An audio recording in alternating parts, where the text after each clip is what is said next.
कार्तिक स्नानानिमित्त एक महिना आश्विन शुद्ध पौर्णिमा ते कार्तिक शुद्ध पौर्णिमा असा हा एक महिन्याचा कालावधी आहे। आणि या एक महिन्याच्या कालावधीमध्ये कार्तिक स्नानानिमित्त काकड्याचा कार्यक्रम आयोजित केला जातो आणि प्रत्येक गावामध्ये तो असतो असं नाही। आणि ज्या गावात काकडा चालू आहे तो गाव भाग्यवान, कारण उठवणी पहाटे विठ्ठल पहा उभा, म्हणजे कमीत कमी जे अंथरुणावर पडलेले आहेत ते जागी होतात आणि जागी होऊन शिव्या देतात।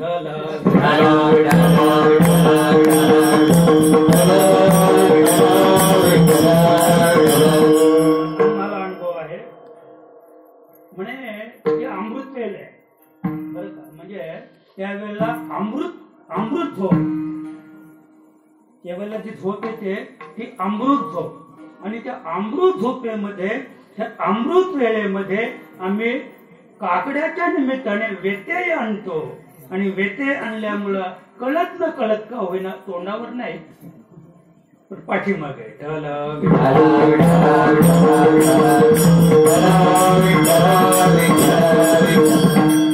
आणि त्यानिमित्त मदपामराची अल्पशी कीर्तन रूपी सेवा आयोजित केलेली आहे।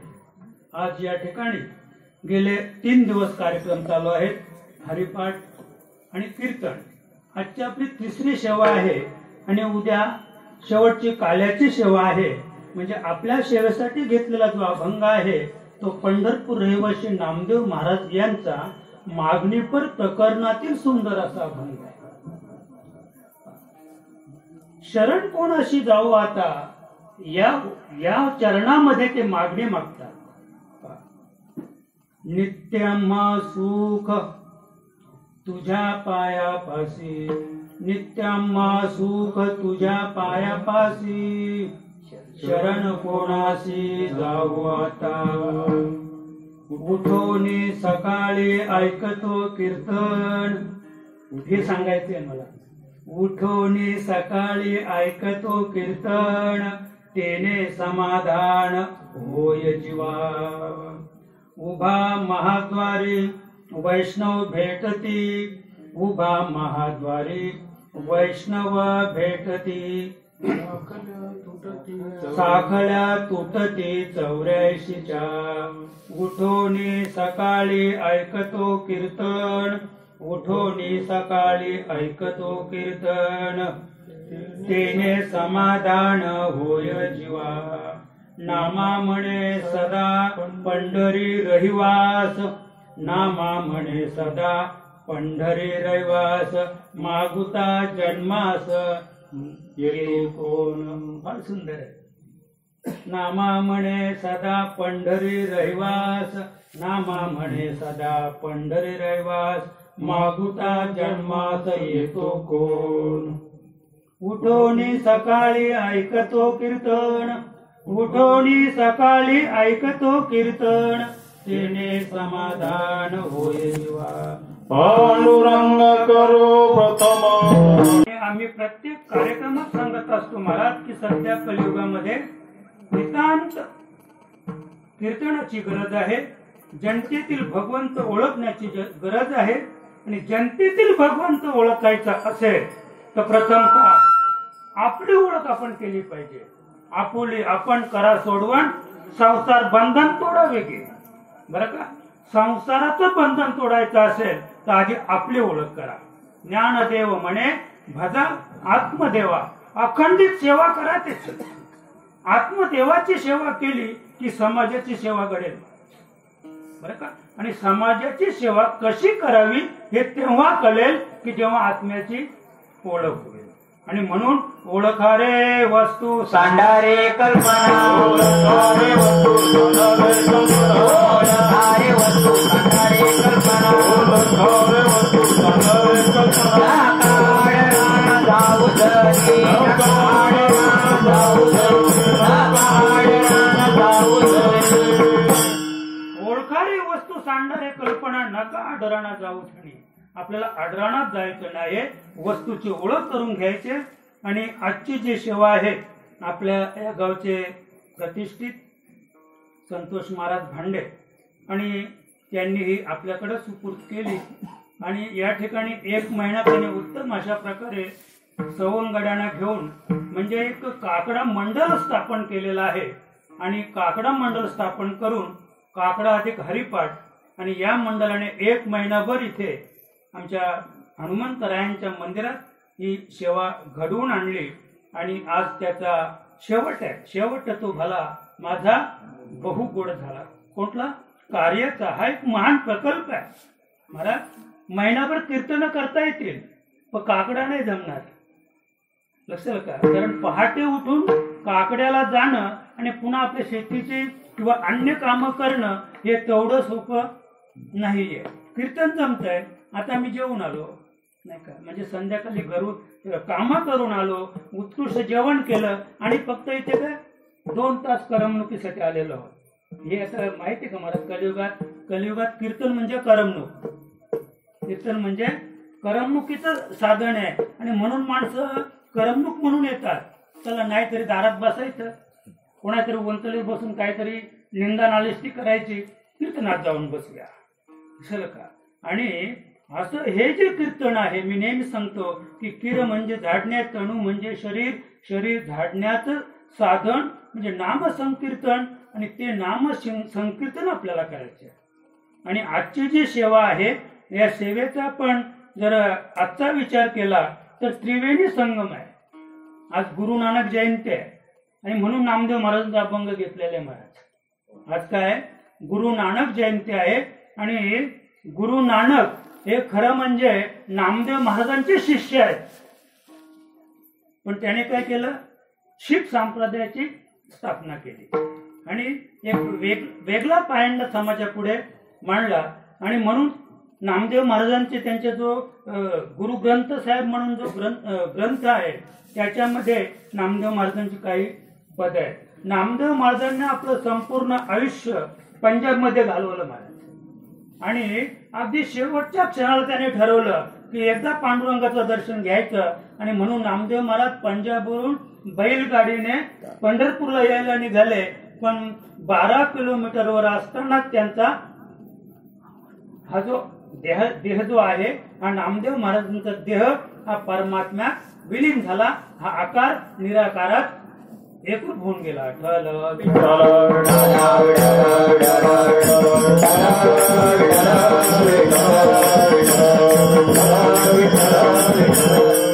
आज गुरु नानक जयंती आहे, त्याचप्रमाणे एक दुसरा एक आज विषय म्हणजे 4 दिवस चाललेले तुलसी विवाह। मला ती शंका येते की तुलसी विवाह पण विष्णू विवाह कोणी म्हणतच नाही। तुलसी विवाह तुलसी, पण तुलसीचं लग्न लावता कोणा बरोबर नाही का? मुलीचं लग्न करायचं पण मुलीचं लग्न करता कोणा बरोबर नाही का? त्याला काहीतरी पण गेला महाराज 4 दिवस ऐकतो तुलसी विवाह तुलसी विवाह तुलसी विवाह, पण लावायचे कोणाबरोबर त्याचा विचारच नाही, लक्षात का? म्हणजे आपण असं का म्हणत नाही नाही का? सोन्याचं बाशिंग लग्न देवाचं लागत, असं का? खरं म्हणजे आज देवाचं लग्न आहे, आज कुणाचं लग्न आहे? भगवान महाविष्णूचं लग्न आहे, पण आम्ही अनावधानाने म्हणतो की रुक्मिणी मातेचं असो। आज रुक्माईचं म्हणजे तुलसी मातेचं लग्न आहे। त्याचप्रमाणे गुरु नानक जयंती आहे आणि आज आहे त्रिपुरी पौर्णिमा। त्रिपुरी पौर्णिमेचं महत्व अगदी भीमाशंकरला जास्त आहे। आता तिथे एवढी गर्दी आहे महाराज भीमाशंकर, आणि भीमाशंकरचा तुम्हाला अर्थ मी पहिल्यांदा सांगतो। भीम नावाचा राक्षस होता महाराज, अख्खे काय भीम नावाचा राक्षस भगवान शंकराने मारला। जसं डेबूजी म्हणून एक महान संत होऊन गेले, सामाजिक संत डेबूजी, पण त्यांच्याकडे गाडगं होतं महाराज आणि त्या गाडग्यामध्ये ते थोडस एक वेळचं अन्न घ्यायचे, गाडग्यातच शिजवायचे, गाडग्यातच पाणी प्यायचे। आणि तुम्हाला शेवग्याची झाडं माहित असतील ना, तिथे काय असते? राख, पूर्वीच्या ज्या आमच्या महिला मंडळ होत्या, चुलीतून जी राख काढायची ती शेवग्याच्या बुंद्यावर नेऊन ठेवायची आणि त्या शेवग्याच्या झाडाखाली गाडगे बाबा झोपायचे रात्रीचे. लक्षात का? त्याच्या पाठीशी एक सामान्य विज्ञान होतं. राखेवरच कुत्री बसतात, कुत्री राखेवरच बसतात, कारण तिथे त्यांना काय मिळते? ऊर्जा मिळते. आणि दुसरी गोष्ट की नुसती ऊर्जा मिळत नाहीये, तर राखेवर उभा राहिल्यानंतर लाईटचा शॉक सुद्धा लागणार नाही. लक्षात का? आणि म्हणून ते कुत्री तिथे बसतात, गाडगे बाबा तिथे बसायचे. मला हे सांगायचंय. पण त्यांच्या बरोबर जे मडकं होतं त्या गाडग्याचा उद्धार झाला. गाडगे महाराज की तर डेबूजी माहिती आहे का तुम्हाला? 80% समाजाला डेबूजी हे माहित नाही, फक्त गाडगे महाराज माहिती आहे. म्हणजे मला हे सांगायचंय की डेबूजी बाबांनी गाडग्याचा उदो केला. त्याचप्रमाणे म्हणजे भगवान शंकराने भीम नावाच्या राक्षसाला, जिथे भीमाशंकर म्हणून स्थान आहे, तिथे भीम नावाच्या राक्षसाला मारला. आणि तिथे त्याला मारल्यानंतर मग काय केलं? समूर निष्ठुरता वया दाखविशी भुवनत्रयी. खा उत्तम गती देशी तया. म्हणजे आतापर्यंत आपण तत्वाचा विचार केला तर तिथे भगवान शंकराने भीम नावाच्या राक्षसाला मारलं, पण तिथं नाव का दिलं? भीमाशंकर. म्हणजे आधी नाव कुणाचं आहे? राक्षसाचं. पण तुम्हाला सांगितलं तर तुम्ही शंकरच म्हणणार, भीमा म्हणणार. भीमा नाव कुणाचं आहे? राक्षसाचं. पण त्या भीम नावाच्या राक्षसाच्या नावाला भगवान शंकराने काय केलं? मोठं केलं. समूर निष्ठुरतवाया दाखविशी भुवनत्रयी. म्हणजे देवा तिकडनंच फक्त माहित होतं. रावणाबरोबर रामाने युद्ध केलं, पण रावणाला काय दिली? मुक्ती दिली. काय तो रामाशी भेटला अवघा रामची नाही. कोण? विभीषण. तो महामूर्ख जाणार तुकोबाने शेरा मारला. काय सांगितलं? विभीषण हा महामूर्ख, काय तो रामाशी भेटला अवघा रामची नाही झाला. त्याला राम होता आलं नाहीये. विभीषण महाराज अद्याप आहे बरं का, अद्याप आहे. इथे पण असेल. मला काय सांगायचंय की ज्याने आपल्या संपूर्ण कुटुंबाचं वाटोळं केलं, काय केलं? आपल्या कुळाचा क्षय जो केला तो कुणामुळे झाला? रामाला काहीच माहित नव्हतं, पण विभीषणानं सगळं सांगितलं कशा पद्धतीने आपण केलं पाहिजे, कसं गेलो पाहिजे, म्हणजे रावण मारता येईल. आणि तो विभीषण आज पण आहे. आज पण तो निंदा स्तुती ते सगळ्या गोष्टी करून राहिलेला आहे. तो विभीषण चिरंजीव पदामध्ये आहे. एवढंच मला सांगायचं आहे.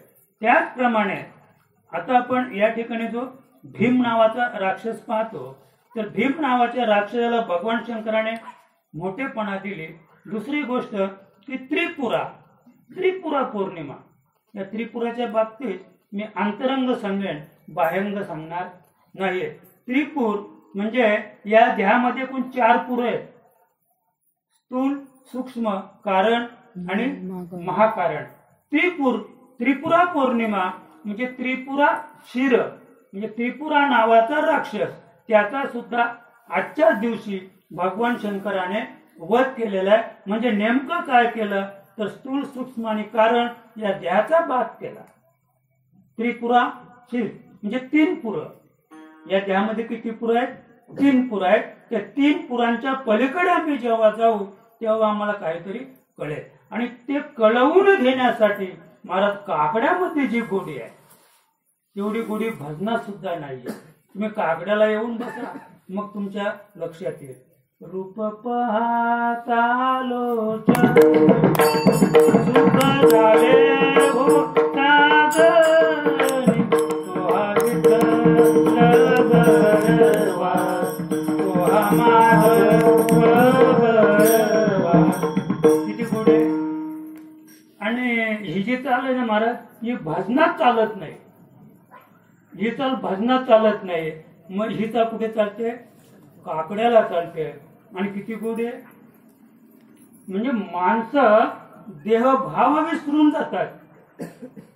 देहभाव विसरून जातात. सदा माझे डोळा जडू तुझं मूर्ती रखमाईच्या पती, गोड तुझे रूप गोड तुझे नाम, देवी मध्ये प्रेम. नाही का? आपल्याला सुख पाहिजे असेल तर काकड्याला या महाराज. सुख प्राप्त करायचं असेल तर कीर्तनात सुख नाही. आपल्याला वैयक्तिक आत्मस्वरूपाकडे सुखाची प्राप्ती करून घ्यायचं असेल तर काकड्याला येऊन बसा, काकड्यामध्ये गायला शिका, मग आपलं लक्षात येईल. तुका म्हणे काही न मागो, तुझ्या पायी सुख सर्व आहे. काकड्यामध्ये येऊन बसा.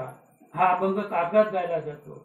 आवडे हे रूप गोजिरे सगुण, आवडे रूप गोजिरे सगुण, गोजिरे सगुण,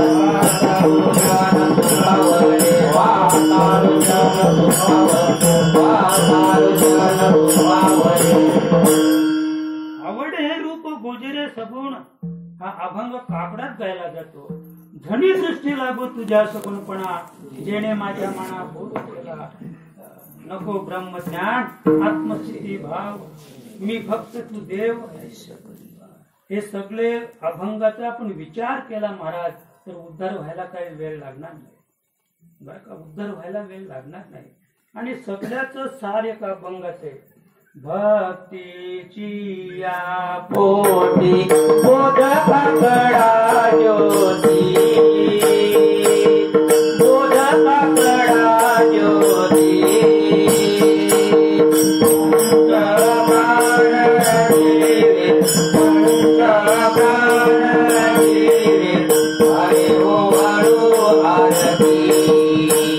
माझ्या पंढरी राया, ओ वाळू आरती माझ्या पंढरी राया, माझ्या पंढरी राया. दोन्ही कर जोडोनी, दोन्ही कर जोडोनी, जय गोविंदा माता माझ्या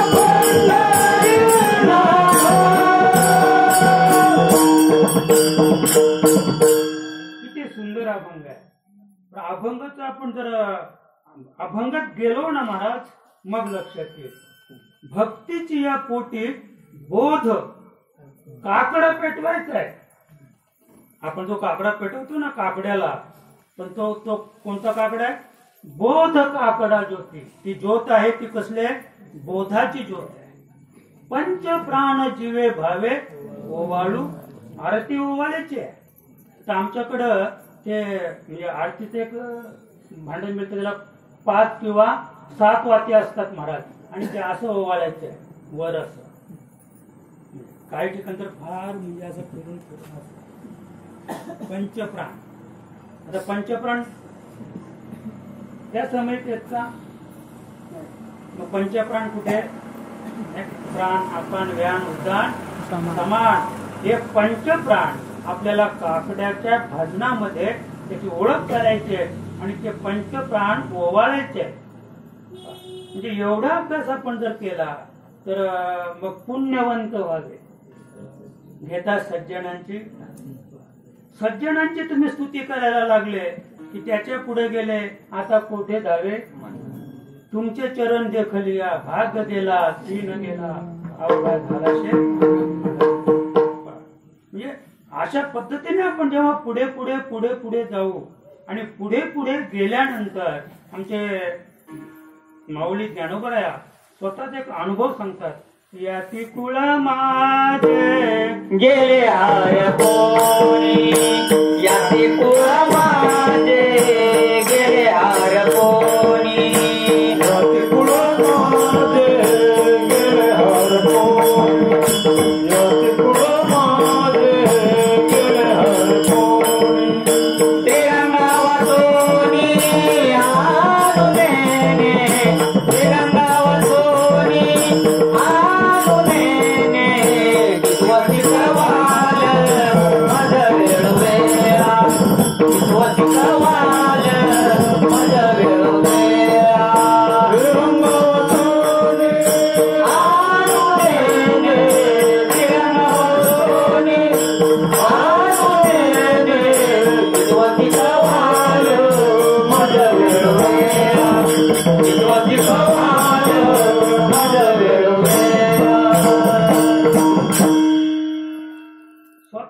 माऊली अनुभव सांगते. याती कुळ माझे गेले हरवून. कोणतं याती कुळ? माऊलीला याती कुळ नव्हतंच. माऊलीला होतच कोण? आई बापाने तर प्रायचित्त घेतलं होतं महाराज. मग त्यांचे भाऊबंद होते कुठे? याती कुळ माझे. याती कुळ म्हणजे इंद्रिय गेले हरपोणी. श्रीरंगा वाचून आणू किती शिकवाल मज वेळा वेळा. मी तव गोवळा रातलीये. म्हणजे मला काही शिकून उपयोग होणार नाहीये, कारण माझं सगळं हरण झालेलं आहे. हरिणे माझे हरले हार वित्त विसरले, अशी अवस्था माऊलीची. त्याचप्रमाणे आणखी आपण पुढे गेलो. हालकारे कृष्णा डोलकारे, हालकारे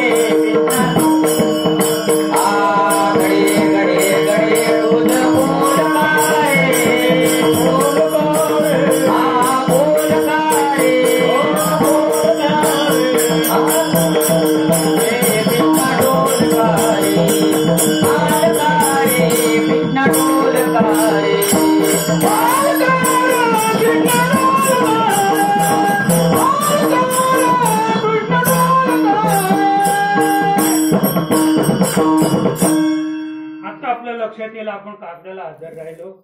हालकारे कृष्णा ढोलकारे, घडिये घडिये घडिये पूज देखिला देखिला माये देवाचा देव.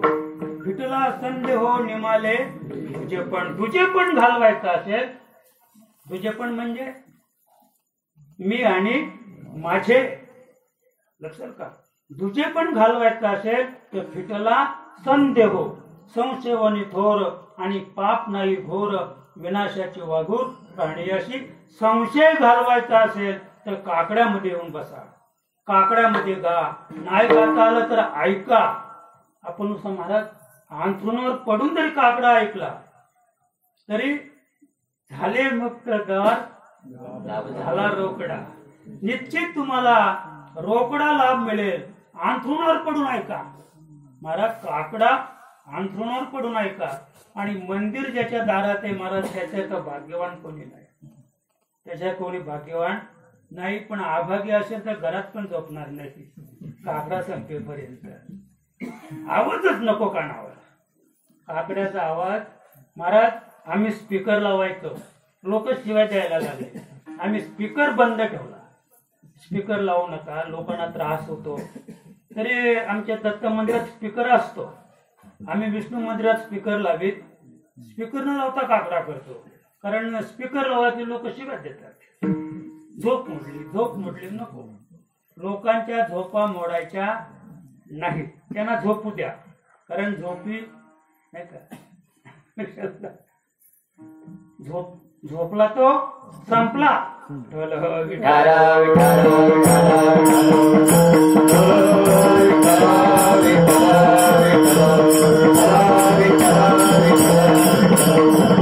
म्हणून नामदेव महाराज अभंगाच्या पहिल्याच्या नित्य सुख तुझ्या पाया पाते. नित्य सुख तुझ्या पाया पाते. नित्य सुख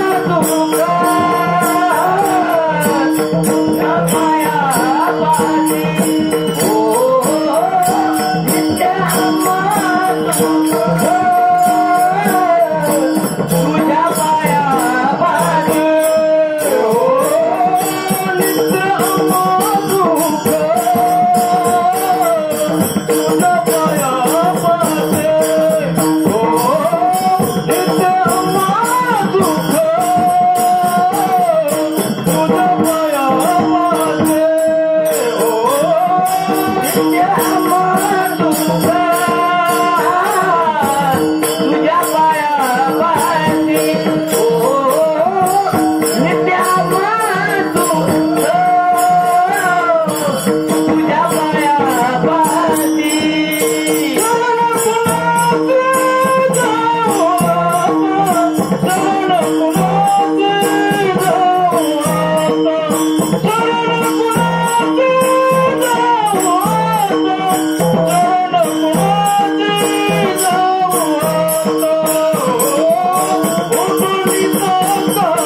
आम्हा सुख तुझ्या पायापाशी.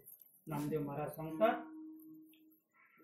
इथे नामनिर्देश नाहीये, या अभंगामध्ये नामनिर्देश नाहीये की नेमके तुझ्या पायापाशी म्हणजे पांडुरंगाच्या पायापाशी की संतांच्या पायापाशी, विसोबा क्षेत्राच्या पायापाशी, नाही का? हाही या ठिकाणी प्रश्न आहे. पण नामदेव महाराज मात्र सांगतात की नित्य आम्हा सुख तुझ्या पायापाशी. पण एकीकडे आपण विचार केला तर भगवंत ज्याला म्हणतो आपण, पांडुरंगराय ज्याला म्हणतो, तर तो कसा आहे, एक सुखाचीच मूर्ती आहे. ओतप्रोत सुख त्याच्या ठिकाणी नाही का. कारण सुखरूप आहेसा तुझा कोण सांगा, माझ्या पांडुरंगा वाचुनिया.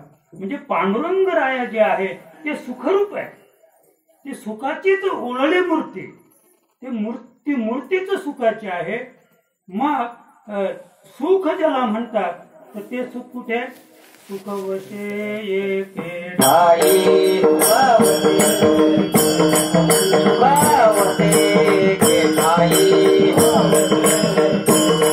बहुपायी संतांच्या, बहुपायी संतांच्या,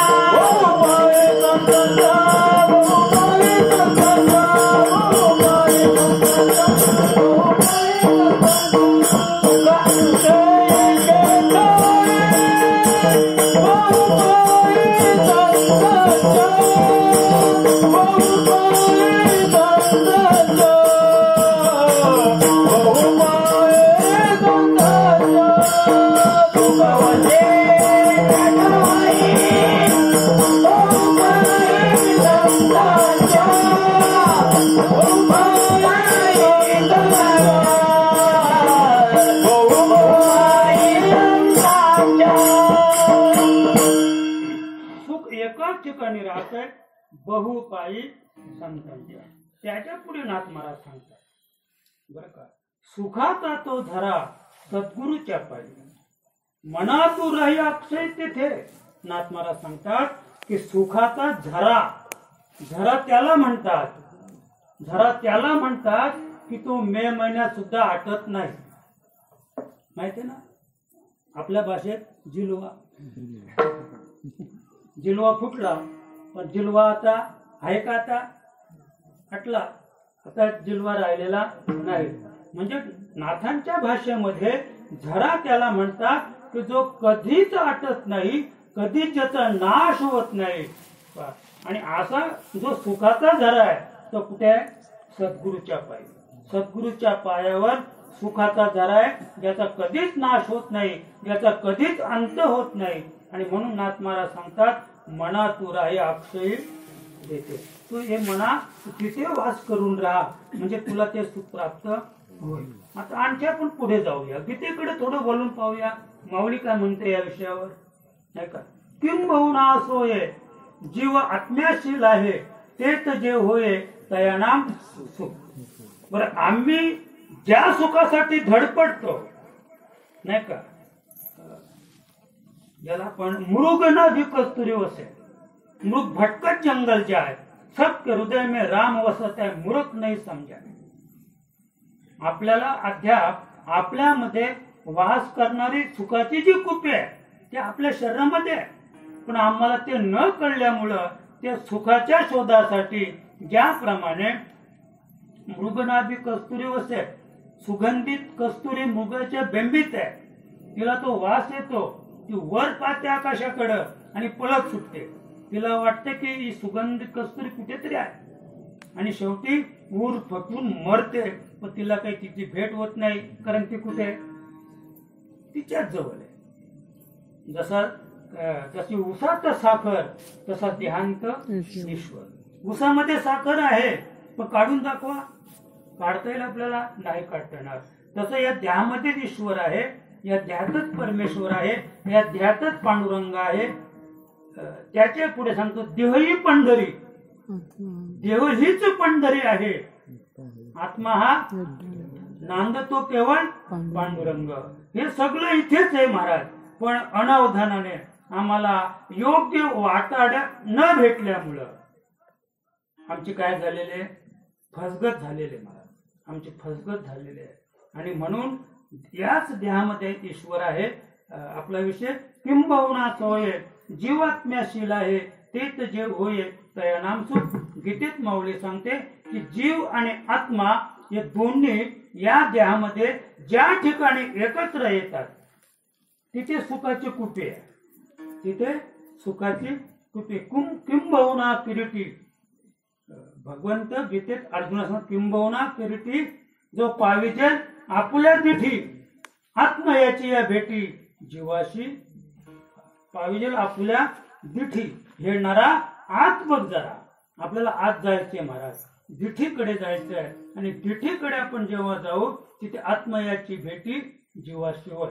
आत्मा आणि जीव जेव्हा दोन्ही एकत्र येतील आणि दोन्ही एकत्र आली की जीव जीवपणाला विसरतो, आत्मा आत्मपणाला विसरतो आणि तिथे जे शिल्लक राहते त्याचं नाव आहे सुख. त्याचं नाव आहे सुख. आणि ते सुख नामदेव महाराजांना देवाच्या कृपा आशीर्वादाने प्राप्त झालेला आहे. आणि म्हणून उत्तरार्धामध्ये ते सांगतात शरण कोणाशी जाऊ. आता नामदेव महाराजांना शंका आहे तेव्हा आता ज्याच्यासाठी आमची धडपड आहे. माणसं शरण कशासाठी जातात? सुखासाठी. सुखा लागी जरी कधीशी तरी तू पंढरीशी जाय. का जातो आम्ही पंढरपूरला? वेळेत का आम्ही? पण तिथले लोक म्हणतात आली वेड्याची. लक्षात का? पंढरपुराचे लोक राहतात नास्तिक. ती म्हणतात की येडी लोक आली. आता जाणारे येडी नाहीत आणि ती पक्की येडी आहे. त्यांच्या गळ्यात तुळशीची माळ नाही महाराज, पण देवाच्या नावाने कोट्याधीश झाली. माला विकायचं काम करतात पण गळ्यात माळ नाही घाली. त्यांच्या गळ्यात कुणाच्या तुम्ही जाऊन पहा. इतकी आदिवासी जनता आहे तिकडं. पंढरपूर म्हणजे आदिवासींचाच बाजार आहे महाराज. त्यांचे चेहरे बघा, एकही तुम्हाला सुंदर दिसणार नाही. कशी जन्माला आली देव जाणे त्या भूमीमध्ये. फार वाईट अवस्था आहे त्यांची. तुळशीची माळ तर नाहीच, काकडा माहित नाहीच, देव कसा आहे तो माहित नाही. पंढरपूरचा पांडुरंग कसा विटेवर उभा आहे ते सुद्धा त्यांना माहित नाही. फक्त तुळशीच्या मणी बनवायचे आणि येड्याना विकायचे. आम्ही पण शहाणे नाही. मी दुपारी सांगितलं की लहान मुलांची खेळणी कल्याणला भेटतात 70 रुपयाला आणि पंढरपूरला भेटतात 125 रुपयाला. किती? 125. म्हणजे 55 रुपयाचा फरक आहे महाराज कल्याणचा आणि पंढरपूरचा. तरी ती पंढरपूरलाच घेतली पाहिजे. तसं का? शाल कल्याणला जी शाल 200 रुपयाला मिळते ती पंढरपूरला 300 रुपयाला. नाही पण शाल घ्याच. मला काय सांगायचंय म्हणून ते मात्र असं फार अवस्था कठीण आहे महाराज. फार अवस्था कठीण आहे. आणि म्हणून खरं सुख जे आहे ते प्राप्त करायचं असेल आपल्याला तर सद्गुरु वाचोनी सापडेना सोय धरावे ते पाय आधी. सद्गुरूला शरण गेल्याशिवाय सुख म्हणजे काय ते कळणार नाही. आणि म्हणून नामदेव महाराज आता शरण कोणाशी जाऊ. आता देवा मला खरं सुख काय ते कळलं आणि खरं सुख कळल्यामुळं तुम्ही सांगा ते मी कुणाला शरण जाऊ. कारण आम्ही कसे आहोत? आम्ही व्यथित आहोत. मनुष्य प्राणी हा दुःखी आहे. मनुष्य प्राणी हा दुःखी आहे. दुःखी सबू संसार. नानकजी सांगतात दुःखी सबू संसार. हे सगळं जगच दुःखी आहे. हे सगळं जगच दुःखी आहे. पण आम्ही म्हणतो या जगात दुःख नावाची वस्तूच नाही. हे संपूर्ण विश्व सुखाने ओतप्रोत भरलेलं आहे. पण ते आम्हाला कळलं पाहिजे. ते आम्हाला कळलं तर आपल्याला समजेल की सुख म्हणजे काय. ओतप्रोत सुख भरलेले महाराज. पण शरण कोणाशी जाऊ. आता नामदेव महाराज सांगतात देवा आता तुमच्या पायी पायी नाही तुमच्या मुलं. फार महाराज या ठिकाणी म्हणजे तुमच्यामुळे सुखाची प्राप्ती झाली. कारण पांडुरंग राया नामदेव महाराजांच्या कीर्तनात नाचत होते. नामदेव महाराजांच्या बरोबर देव जेवत होते. आणि नामदेव महाराजांवर एवढं देवांचं प्रेम होतं की नामदेव महाराजांबरोबर देव बोलत होते. पण देव नाराज होते त्यांच्यावर. देव नामदेव महाराजांवर नाराज होते. तर आमच्या जाणवीने सुंदर शेरा मारला बरं का. उसाच्या शेजारी एरंड वाढला तैसा नाम्या झाला देवा संगे. 6 वर्षाची मुक्ताई महाराज, 6 वर्षाची मुक्ताई. पण नामदेवाला असं ठणकावलं, उसाच्या शेजारी एरंड माहिती ना. तुम्ही सांगा एरंडाचा काय उपयोग आहे आपल्याला. महाराज त्याला तो वाढलेला एरंड असला ना, तो जाळला तरी धुरच देतो, कधी तो ज्योत दाखवणार नाही एरंड.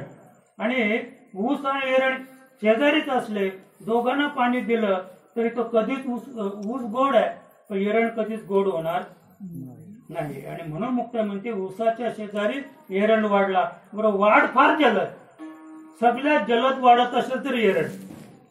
लक्षात आहे. आणि तैसा नाम्या झाला देवा संगे.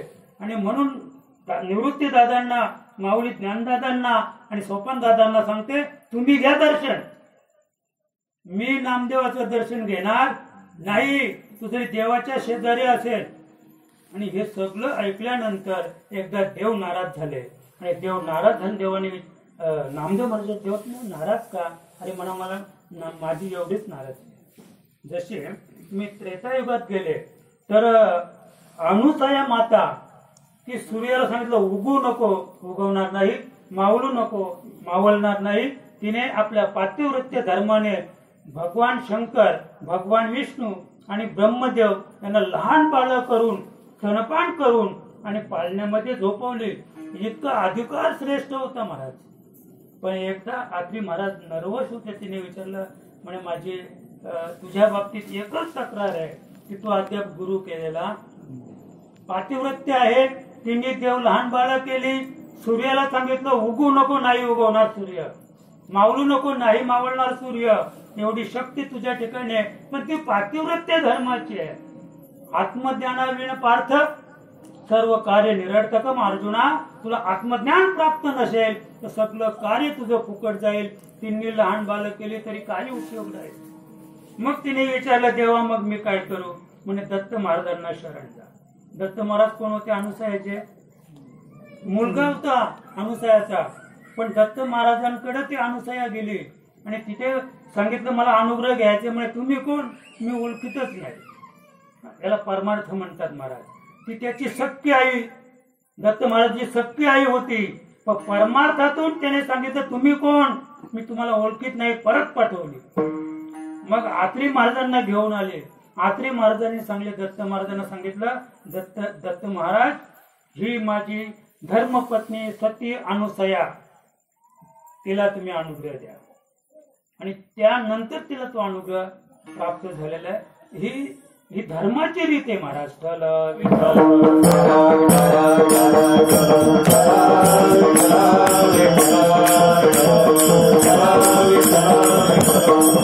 आपण कुठे आहोत. भगवंत थोडे नाराज आहेत. आणि भगवंताची नाराजी पाहिल्यानंतर नामदेव महाराजांनी प्रश्न विचारला, देवा आपण नाराज का. म्हणे हो नामदेवा, तुझ्या कीर्तनात मी नाचतो, तुझ्या बरोबर मी जेवतो, तुझ्या बरोबर मी बोलतो, आणि आपण जो काही एकत्रच राहतो नामदेवा. पण अद्याप तुला माझ्या खऱ्या स्वरूपाची ओळख झालेली नाही बरं का. अरे गीतेमध्ये भगवंत अर्जुनाला काय म्हणतो, गावंडिया विश्वरूप दाखवलं. गीतेत भगवंताने विश्वरूप अर्जुनाला दाखवलं, पण दिव्य दृष्टी नव्हती महाराज त्याला. अर्जुनाने सांगितलं, तेव्हा नको, हे तुझं आवर विश्वरूप आवर, आणि मला ते चतुर्भुज महिर पिच्छधारी पिवळं पितांबरधारी रूप दाखव. त्यावेळेला भगवंत अर्जुना, तू अद्याप अज्ञानी आहेस, तू गावंढळ आहेस, तुला माझ्या खरी स्वरूपाची ओळख झालेली नाही. आणि याच न्यायाने भगवंताने नामदेवाला सांगितलं, नामदेवा, माझं खरं स्वरूप तुला पाहायचं असेल, खऱ्या स्वरूपाची ओळख करायची असेल तर औंढ्या नागनाथाला. नामदेव महाराज औंढ्या नागनाथाला गेलेले, तरणा बांड अगदी. आणि तिथे गेल्यानंतर विसोबा खेचर हे अगदी म्हातारे झालेले भगवान शंकराच्या मंदिरामध्ये होते. आणि शंकराच्या पिंडीवर दोन्ही पाय ठेवले होते महाराज. त्याला संत म्हणतात. संत त्याला म्हणावा का. पण नामदेव महाराज तिथे गेले आणि त्याने पाहिलं आणि लगेच प्रश्न विचारला, म्हणे डोकं ठिकाणार आहे का. बरं, गेलो तो कशासाठी, त्यांनाच भेटण्यासाठी.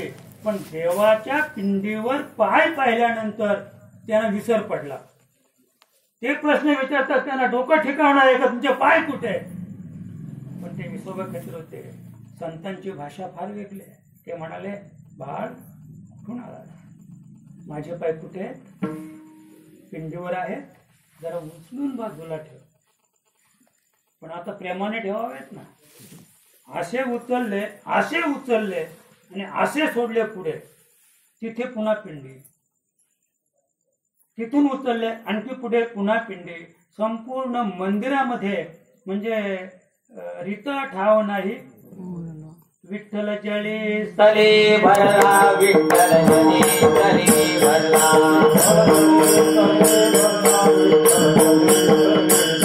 धावता नाही उरला, धावता नाही उरला. दोघ्या दृष्टीने पाहिला, दोघ्या दृष्टीने पाहिला,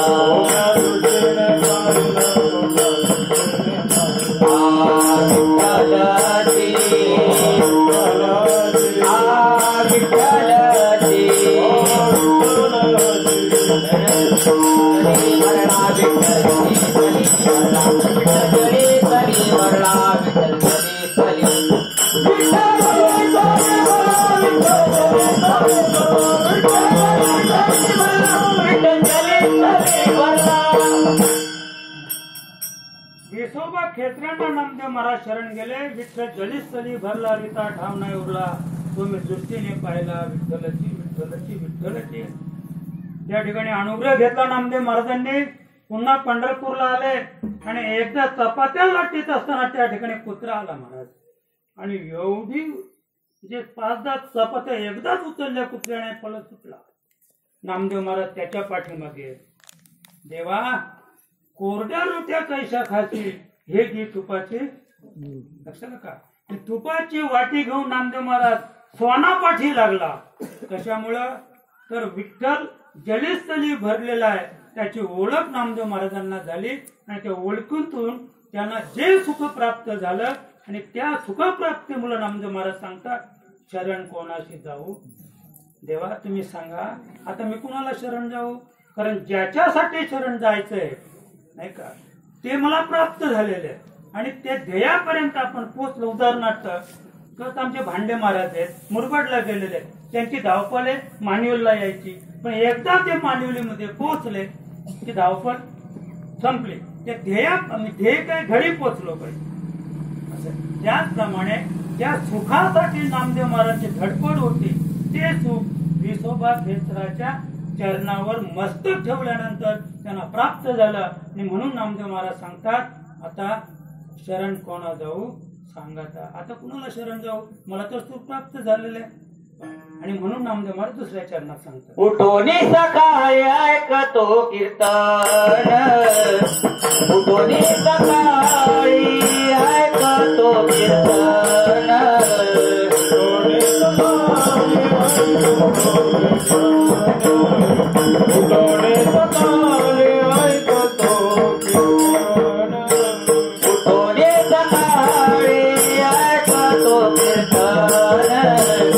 उठोनी सकाळी ऐकतो कीर्तन, उठोनी सकाळी ऐकतो कीर्तन,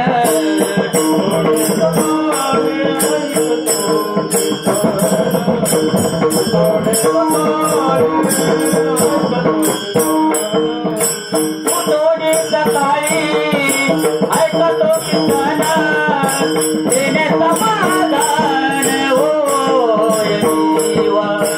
उठोनी सकाळी ऐकतो कीर्तन, उठोनी सकाळी ऐकतो कीर्तन, उठोनी सकाळी ऐकतो कीर्तन, देणे समाधान होय जीवा. उठोनी सकाळी ऐकतो कीर्तन, उठोनी सकाळी ऐकतो कीर्तन.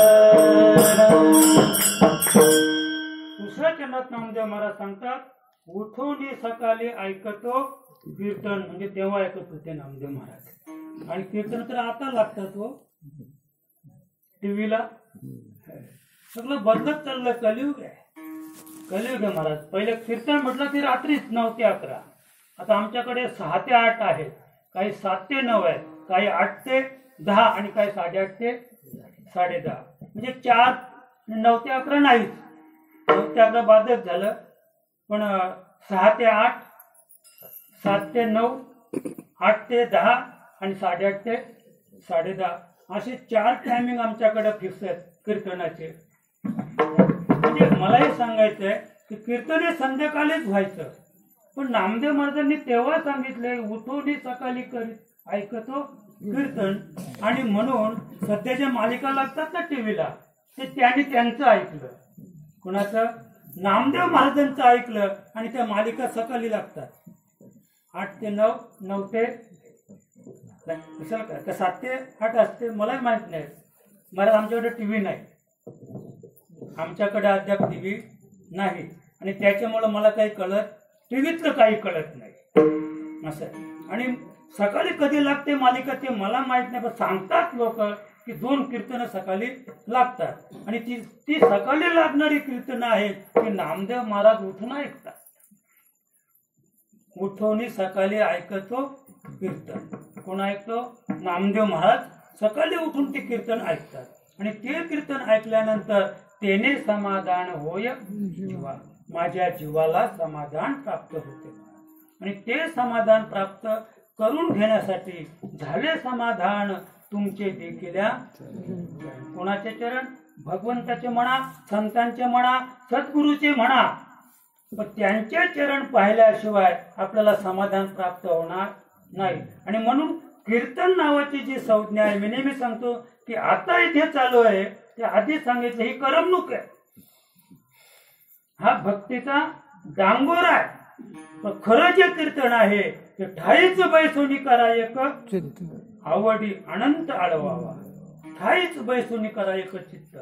आपल्याला आसनावर बसायचंय, आसनावर बसून भगवंताचं ध्यान करायचंय. आणि ते ध्यान करण्यासाठी ते ध्यान कसं करावं ही युक्ती तुका म्हणे नेनो युक्तीची खोली म्हणून ठेवली पाहिजे. ती युक्ती प्राप्त करण्यासाठी 31 वर्ष पंढरपूरची वारी केली आणि भागवताची 1000 पारायण तुकोबरायाने केली, पण ती युक्ती कळली नाही, ती युक्ती कळली नाही. आणि मग बाबाजी चैतन्य स्वामींची भेट झाली आणि मग तेव्हा कळलं तुका म्हणे नेने नेनो युक्तीची या खोली आणि म्हणून ठेवली पाहिजे.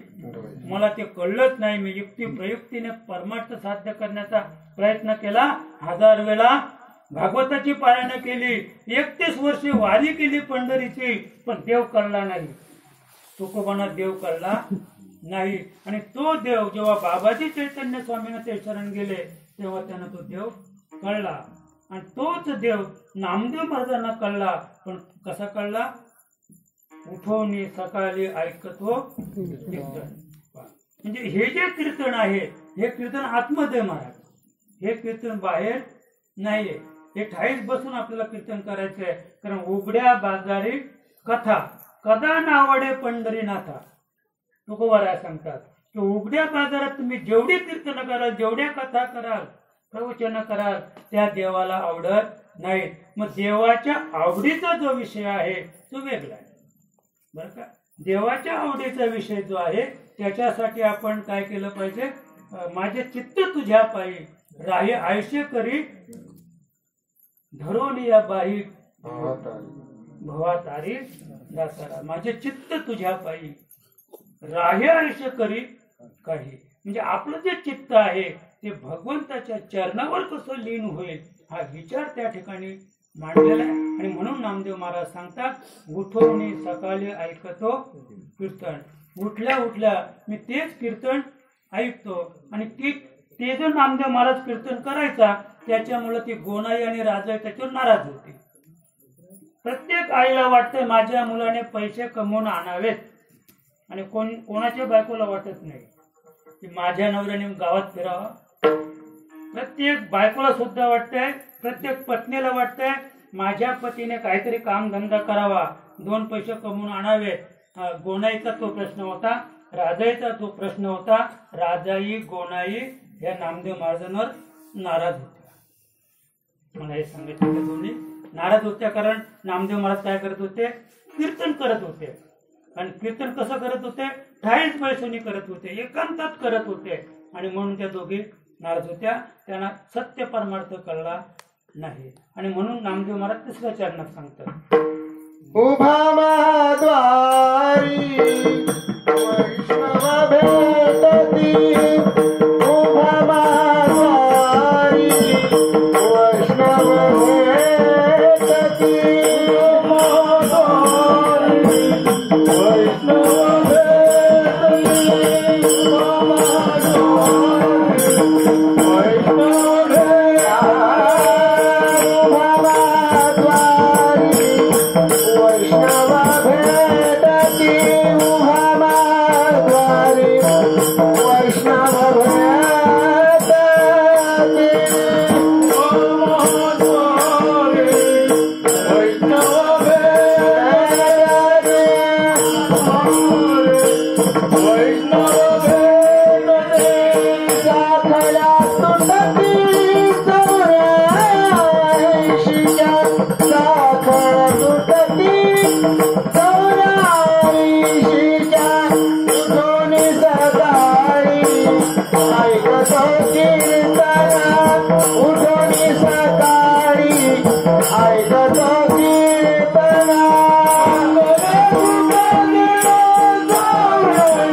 उभा महाद्वारी वैष्णव भेटते. तिसऱ्या कटवात नामदेव महाराज सांगतात, उभा महाद्वारी वैष्णव भेटते. याचा आपण विचार केला तर बादरायण न्यायाने याचा काकड्याशी संबंध आहे. हा अभंग आज आपल्या सेवेसाठी घेण्याचं मुख्य कारण हे आहे की बादरायण न्यायाने महाद्वारी हा जो शब्द आहे त्याचा बादरायण न्यायाने काकड्याशी संबंध आहे. तुम्हाला सर्वांचा परिचित आहे नाही का, महाद्वारी वैष्णव जन, महाद्वारी वैष्णव जन, महाद्वारी वैष्णव जन, महाद्वारी वैष्णव पूजा सामुग्री देवना, पूजा सामुग्री देवना, पूजा सामुग्री देवना, पूजा सामुग्री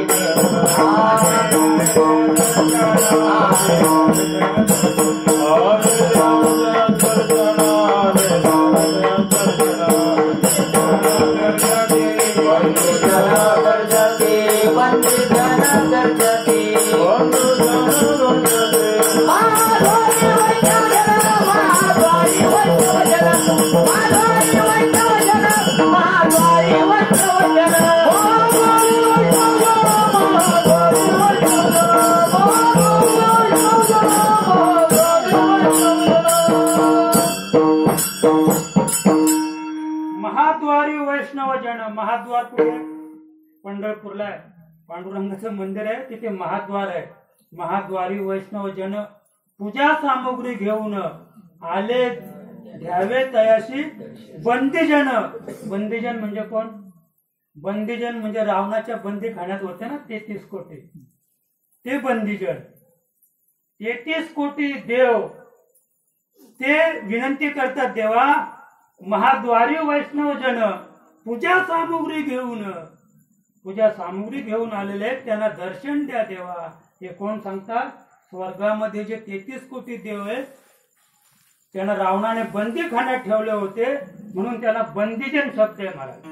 ते बंदीजन देव जे आहेत ते विनंती करतात पांडुरंगरायाला, कारण पाय लक्ष्मीच्या तिशी यावे का कुळती. देव तसा भेटणार नाही, देव तसा भेटणार कारण देवाचे पाय कुठे? लक्ष्मीच्या हातात आहे.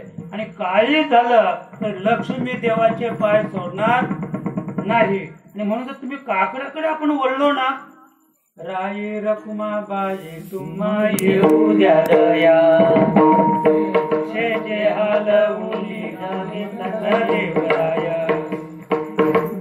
राई रखुमाई दोन पत्नी आहेत बरं का महाराज, देवाच्या दोन आहेत, एक राई आणि एक रखुमाई. राई रखुमाबाई तुम्हा येऊ द्या शेजे हलवणे करा देवराया. त्यांना विनंती करतात, जागे करा, देव झोपलेत, देव निजला असेल तरी करावा. पण एक सेकंद सुद्धा नाही निजत बरं का. देव एक सेकंद निजला ना महाराज, संपलं, द्वारका बुडली. एक सेकंद देव तुमचे डोळे जर एक सेकंद मिटले ना महाराज, तुम्हाला सेकंदाचा अर्थ कळतो ना. 4 व्हीलर फक्त पापणे लावू द्या, फक्त पापणी, तेवढ्यात गाडी गेली. तो काय सांगतो, 1 सेकंदात झालं. मग आम्ही कुठे म्हणतो 1 तासात झालं. एका सेकंदामध्ये एवढी मोठी हानी होऊ शकते, लक्षात का. आणि म्हणून देव जर 1 सेकंद जरी निजला तरी सगळ्या 4 व्हीलर कुठे जातील, म्हणजे ह्या आमच्या तर त्या जड आहे, त्या जड आहेत, त्यांना चालवावं लागते. याला चालवावे लागत नाही महाराज. हे यंत्र ज्या दिवशी चालू झालं ते कधीच बंद पडत नाही. आणि ते ज्या दिवशी बंद पडेल बस. तसे आता इथे बऱ्याच 4 व्हीलर उभे आहेत, चालू आहेत का ते? आता चालू नाहीत, त्या जड आहेत, बंद आहेत. त्यांना चालू करावा. चालू केली की चालू होईल, पुन्हा बंद केली की बंद. बरं, मग याच्यातलं यंत्र बंद करून दाखवा, श्वास बंद करून दाखवा. बरं, ते श्वास जाऊ द्या, हृदय बंद करून दाखवा. जमेल का? नाही जमणार. आणि ज्या दिवशी ते बंद व्हायला येईल त्या दिवशी तुम्ही त्याला पेट्रोल भरून चालू पण करू शकत नाही. कशाला का. आणि म्हणून साखळ्या तुटतील 84च्या, म्हणजे काकड्याशी संबंधित महाद्वार आहे. मी आता सांगितलं की बादरायण नाही. बादरायण म्हणजे बोरीचं झाड. बादरायण म्हणजे बोरीचं झाड. एक कुटुंब व्यापारानिमित्त जात असताना समजा मांडवीमध्येच आलं आणि त्यांनी विचार केला कोणाकडे राहायचं, कोणाकडे राहायचं. मी एकाच्या दारामध्ये बोरीचं झाड होतं. त्याने पाहिलं हे आपलं बरोबर आहे. मग तिथे ती गाडी सोडली. गाडी सोडल्यानंतर ते सासरे म्हणजे त्या सुनबाईचे सासरे आले, त्यानेच ती गाडी सोडली, बैल बांधले. त्यांना वाटलं सुनेचे नातेवाईक आहे. त्याला काय वाटलं, सासऱ्याला सुनेच्या गावचे असतील म्हणून त्याने बैल बांधले, बैलांना पाणी पेंडा घातला, त्यांना दोघांना घरामध्ये नेले, त्यांचा आदर सत्कार केला. आणि सुनबाई पाणी घेऊन ते बाबांचेच कोणीतरी असतील, सासरे बाबांचे कोणते नातेवाईक असतील, म्हणून चांगल्या प्रकारे पुरणपोळीचं भोजन त्यांना दिलं. आणि त्यांना फक्त कुठपर्यंत थांबायचं होतं, रात्र झाली होती म्हणून वस्तीला आले ते महाराज. बादरायण नाही सांगतो तुम्हाला. आणि मग सकाळी जेव्हा ते उठले, भाकरी खाल्ल्या, बैल झुपले, गाडी हाकलणार, एवढ्यात सासरे बाबा सुनेला विचारत, काय ग तुमच्या गावचे ना? नाही म्हणे, माझ्या ओळखीचेच नाहीत. ती विचारते, बाबा मला वाटतं तुमच्या परिचयाचे नाही म्हणे माझे. मग थांब म्हणे. मग ते गेले का हो म्हणे, आपण कुठले काय काय परिचय म्हणे, तुमचा आमचा काही परिचय नाही, फक्त माझ्या बैलगाडीला ते जो आहे जुकार, तो जुकार बोरीच्या झाडाचा आहे आणि तुमच्या दारात बोरीचं झाड आहे म्हणून मी इथे गाडी सोडली. बादरायण नाही म्हणतात, बादरायण नाही. त्याचप्रमाणे हातचा अभंग एवढ्यासाठी घेतला की उभा महाद्वारी म्हणजे महाद्वारी शब्द आहे आणि बादरायण न्यायाप्रमाणे त्याचा काल्याशी संबंध येतो. ठल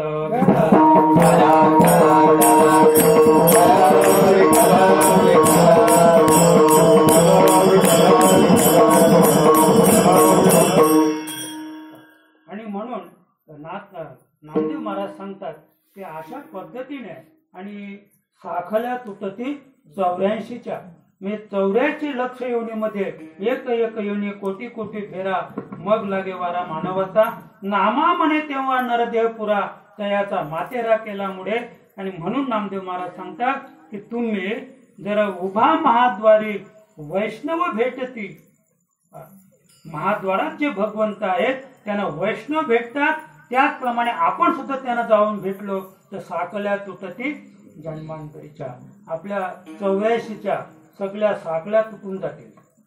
कारण ही साखळे महाराज जन्म मृत्यूची काय साखळे, जन्माला आलो की मरायचं, मेलो की जन्माला यायचं, ही साखळी आपल्याला याच देही याच डोळा आता तोडण्याची आपल्याला संधी आहे.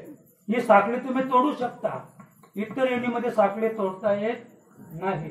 आणि म्हणून नामदेव महाराज सांगतात की साखळ्या तुटती 84च्या साखळी तोडायच्या असेल तर आणखी आपण जर पुन्हा काकडाकडे आलो, उठा जागे वारे आता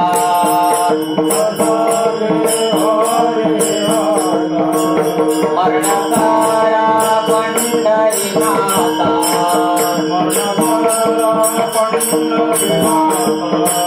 भावे चरणी देवा माता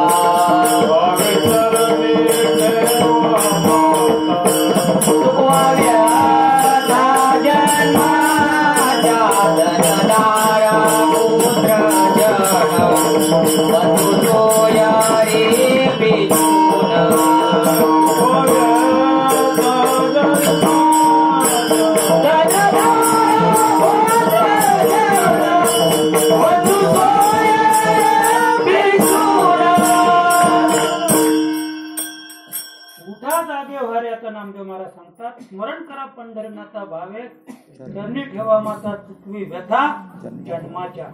84 लक्ष योनीच्या व्यथा दुःख घालवायचं असेल तर जाग व्हायला पाहिजे. बरं का, उठा जागे व्हारे. आता आम्ही सांगतो आम्ही झोपलेलो, आम्ही अद्याप जागे नाहीत. जागे झाले ते संत, जागे झाले ते नामदेव महाराज जागे झाले, नाथ महाराज जागे झाले, माऊली जागे झाल्या. आम्ही अद्याप झोपलेलो. पण आमची झोप कशी, काही माणसं उभ्या उभ्या घोरतात, तशी झोप आहे महाराजांची. उभ्या उभ्या घोरतात म्हणजे ते उभ्या उभ्या झोपतात. तसे आम्ही सुद्धा कसे आहोत, प्रपंचामध्ये या संसारामध्ये जरी भेंडी तोडतो ना महाराज, तरी आम्ही समजतो तुम्ही झोपलेलेच आहात. तुमचे डोळे जरी उघडे असतील आम्ही समजतो तुम्ही झोपलेलेच आहात. तर तुम्ही त्या दिवशी जागे व्हाल की ज्या दिवशी तुम्ही भगवंताचे भजन कराल. भगवंताचं भजन ज्या दिवशी तुम्ही कराल, नाम घेता वाट चाले यज्ञ पाऊला, ही स्थिती जेव्हा आपल्या जीवनात प्राप्त होईल महाराज, त्या दिवशी आपण निश्चित जागे झालो असं म्हणायला हरकत नाही का. मग निश्चितच काय होईल, उठिले नारायण. नारायण आपल्यासाठी उठल्याशिवाय राहणार. मग रुक्मिणी मातेला सुद्धा विनंती करायची, राईला विनंती करायची गरज नाही की आता देवांना उठवा. देव कधी झोपलेला, त्याने सोंग घेतलेला आहे.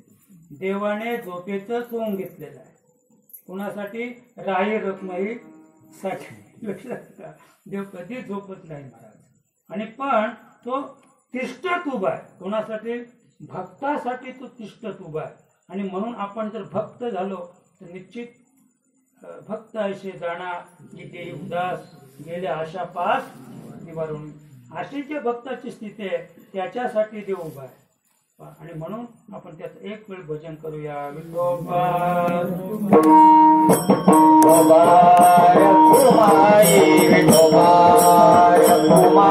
नामा म्हणे सदा पंढरी रहिवास.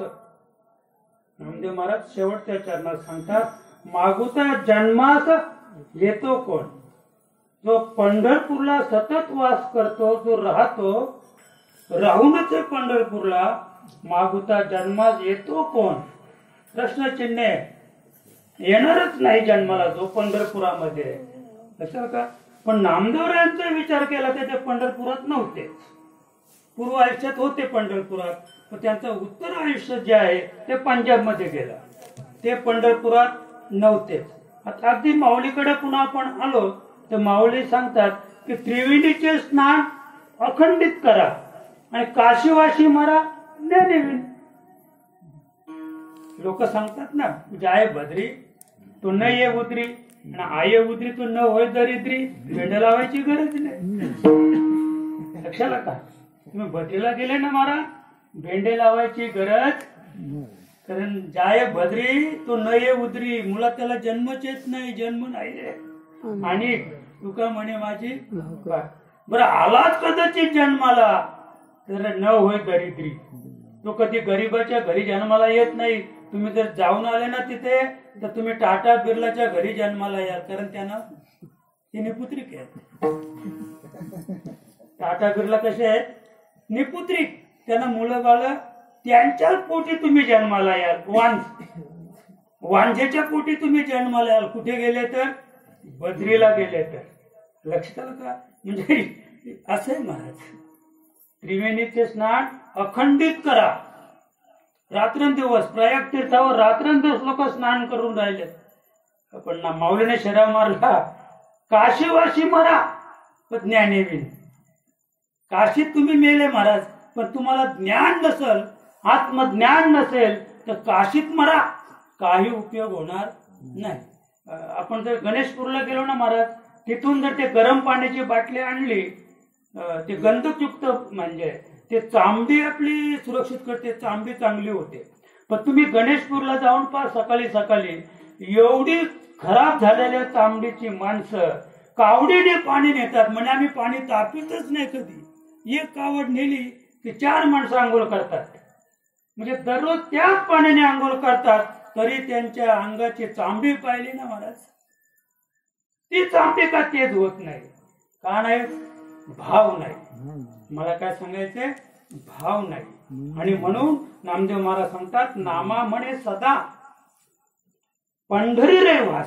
म्हणजे मला वाटतंय काहीतरी वेगळे नामदेव महाराज सांगतात. कारण जे पंढरपूर आहे, जे पंढरी आहे, ती मागे मी सांगितलं की जेव्हा नव्हते चराचर तेव्हा होते पंढरपूर, जेव्हा नव्हती गोदा गंगा तेव्हा होती चंद्रभागा. म्हणजे ही जी चंद्रभागा आहे, जेव्हा गोदा आणि गंगा नव्हती, जेव्हा दोन्ही सूर्यसूर चंद्रसूर चालू नव्हता, तेव्हा ती होती. आता त्याच्या पुढे आपण गेलो, देहही पंढरी मला मान्य नाहीये. पंढरी अविनाश पंढरी. पंढरी कसे? अविनाश. पंढरीचा कधीच नाश होत नाही. मग देहही पंढरी, हा अविनाशी आहे का? हा देह जर नाशवंत असेल तर याला पंढरी म्हणता येणार? हा, आत्मा शाश्वत आहे. आत्मा शाश्वत आहे, पण देहाला पंढरी म्हणता येणार नाही. कारण हा देह कसा आहे? हा देह नाशवंत आहे, मलमूत्राचा बांधा आहे. असो, फक्त एकच करायचं आपल्याला, या नाशवंत देहाची संगत केल्यामुळं, जडाची आत्म्याने संगती केल्यामुळं बरवी ही वेल सापडली संधी, साह्य झाली बुद्धी संचिताशी. आणि म्हणून संचित आपल्याला साह्य आहे, आपलं प्रारब्ध बलवत्तर आहे. बरवे झाले आलो या जन्माशी, जोडली मनुष्य द्यायची, महालाभाची उत्तम राशी, जेणे सर्व सुखाशी पात्र विजय. ज्ञानेश्वर माऊली ज्ञानराज माऊली तुकाराम, महाराज ज्ञानेश्वर माऊली ज्ञानराज माऊली तुकाराम, महाराज ज्ञानेश्वर ज्ञानेश्वर ज्ञानेश्वर माऊली ज्ञानराज माऊली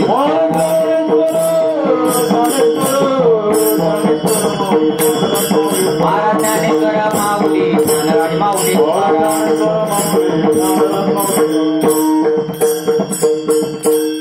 असो. तेव्हा आज या ठिकाणी भांडे महाराजांनी आपल्याला निमंत्रित केले. उत्तम अशा प्रकारचा प्रकल्प महिनाभर या ठिकाणी राबवला गेला. त्यानिमित्ते 3.5 दिवस या ठिकाणी हरिपाठ कीर्तन, उत्तम अशा प्रकारे नियोजन, आणि असंच कार्य आपण करत राहिलो पाहिजे. निश्चित आपल्या गावाचं भलं झाल्याशिवाय राहणार नाही. आणि म्हणून आज आपण या ठिकाणी सर्व मंडळी जमलात. आपण शेतकरी आहोत. कुणब्याच्या वाणी लवलाही मढे झाकून या करीती पेरणी. म्हणजे कुणबी त्याला म्हणतात की मेलेला माणूस झाकून ठेवायचा आणि पेरणी करायची. एवढा जो कामात तत्पर आहे, एवढी कामं दिवसभर राबलेली माणसं भात कापणीमध्ये, बांधण्यात वगैरे. सांगितलं की इकडे काही पाऊस झाला नाही, पण आमच्याकडे एवढा पाऊस झाला की अद्याप शेता भरलेली आहेत महाराज. 9 तारखेचा पाऊस, आणि त्याच्यामुळे शेतकरी हा हवालदिल झालेला आहे. दुसरी गोष्ट सांगतो, आता आम्ही येताना जनार्दन बरोबर होता, एका शेतामध्ये आम्ही लाईन पाहिली. म्हटलं हे काय लागवड केले बरं? तेव्हा एका बाईने सांगितलं, म्हणे लागवड नाही बाबा, जी करप टाकले ती उचललीच नाही. हे लांबून ते असं लाईन मध्ये भात दिसत होता. म्हटले लागवड कसली शेतामध्ये? तेव्हा एका बाईने आम्हाला सांगितलं, बाबा ही लागवड नाहीये, हे करप टाकलेले आणि ते भाताला मोर आलेले ते लाईन मध्ये तुम्हाला दिसतात. अशी शेतकऱ्याची अवस्था आहे. हवालदिल झालेला शेतकरी सुद्धा आज या ठिकाणी या हनुमंतरायाच्या मंडपात येऊन आणि सुखाने कीर्तन ऐकून राहिलेलं आहे.